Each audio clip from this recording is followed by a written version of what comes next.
Hi, it's Pete the Polymath in a series of YouTubes that attempt to define what it is that each of us is as a body, as a mind, as consciousness, as society, as biosphere, within the context of galaxy, cosmos, all of the things that we need to define ourselves within. One of those is within time. Now, one of the things that ancestors did very, very often was worship their ancestors. Now, I want you to consider very carefully what that means. Do we want our distant descendants to respect us? We don't want them to worship us, unless we have some enormous power of destroying the evils in the world and making their lives some kind of paradise, rather than a living hell heading towards extinction. Anyway, what is ancestry and how does it relate to our human evolution? Well, evolution is something of time moving forward. One thing creates another, moving all the way through until it ends up being this time, this population, this gene pool. And it tends to make it seem like each of our individual roles is totally random and pointless, has no effect on anything. Whereas in reality, if we look at the way evolution works, it only works because individuals participate. They survive by applying their bodies and their minds to solve the physical, environmental, social problems of their era.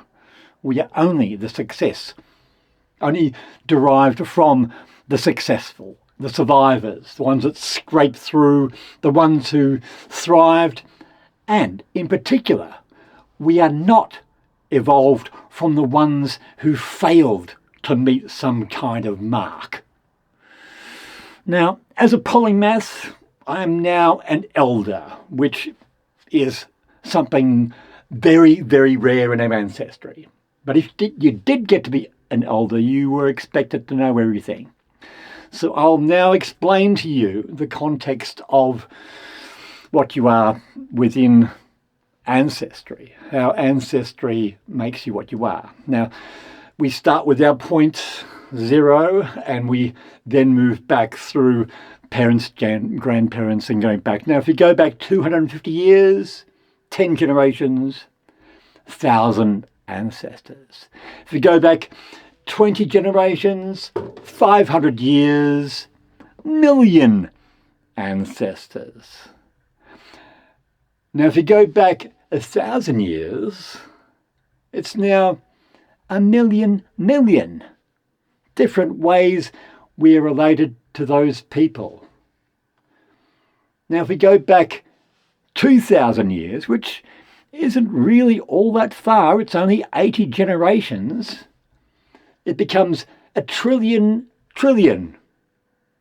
different ways we're related to those people. Now, if by some grand average we say, well, there could only be 1 million that we were related to, some of us might say there's only 10,000, some of us might say there's 500 million, but there can't be more than that because there weren't more than 500 million people alive back then. If there was 1 million, then the average way that we related to each of those individuals was 1 billion different ways. Now, what does that mean? It means that most of those people were not genetically related to us at all because we only have 20,000 genes and 5% of those are variables. And we're having mutations arrive and being spread and distilled and expelled and stuff all the way through. Like we're just shuffling around our randoms, our variables. But 95% of what we are is fixed. It is the things that make us human, that give us the characteristics of being human, all the way through from our brain to our chin and to our heel and to our everything, our skin, our hair, whatever it is. And that's one of my things. I have tried to be a normal human rather than being a domesticated human that tries not to look, smell, or behave like any human who has ever existed on the planet. Anyway, you realize that through those billion connections to each of those people back 2,000 years ago, anything they did that was successful was passed on. Now, it could have been a successful conversation that some information was passed on. It might have been some behaviour that avoided damage or death. It might have been the relationship. It might have been the conception of a child. All of these things were just absolutely essential to happen in order for each of us to exist and in order for all of us to exist. Now, if you then extrapolate, you say, well, if you extend this thing into the future, it means that people in 2,000 years' time are formed in our image. Now, this has nothing to do with religion, although religion can preserve some aspects of wisdom that are passed on. But it's essential for you to understand how important it is for you to be considered by the future as a successful and beneficial person. You are not to be a parasite, a sponge of the system. You are provided with the means by which you can make progress through education and through behaviour, activating, working within the system to make sure it works.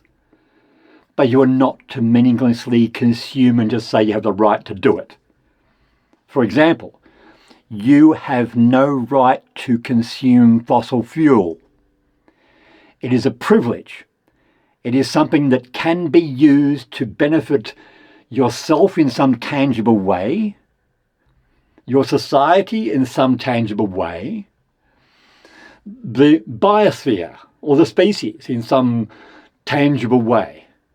It is not for us to squander. When I see people sitting in their cars with their engine running so that they can run their air conditioning unit, windows wound up and they're scrolling or they're eating, I say, well, you have the right, you believe you have the right to poison us with the fumes while you are escaping from the heat, but you are doubly heating the world that we have to inhabit. Is that stupidity, ignorance, arrogance?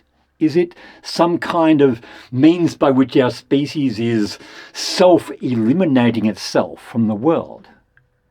Now, I've explained this system that you need to look at the system of knowledge that I've defined in a previous episode to understand what it is. I've given you information. It is knowledge, but it's just information.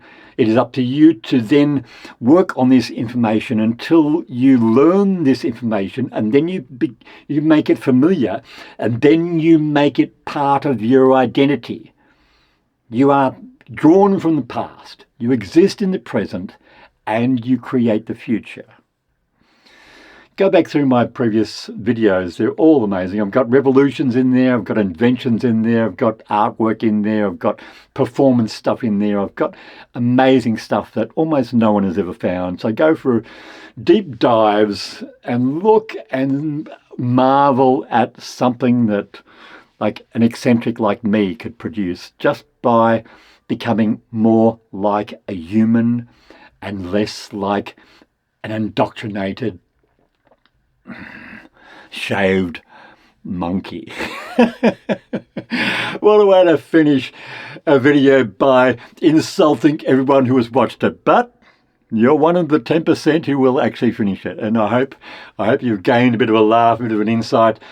Perhaps my next video will be about the laws of relatedness. Now, if you've lived in any Indigenous community, you will know that that is an important aspect of their identity, and we seem to have lost it in our present time, and that perhaps means that we are somehow lost. We don't feel like we fit in. We don't understand what's going on.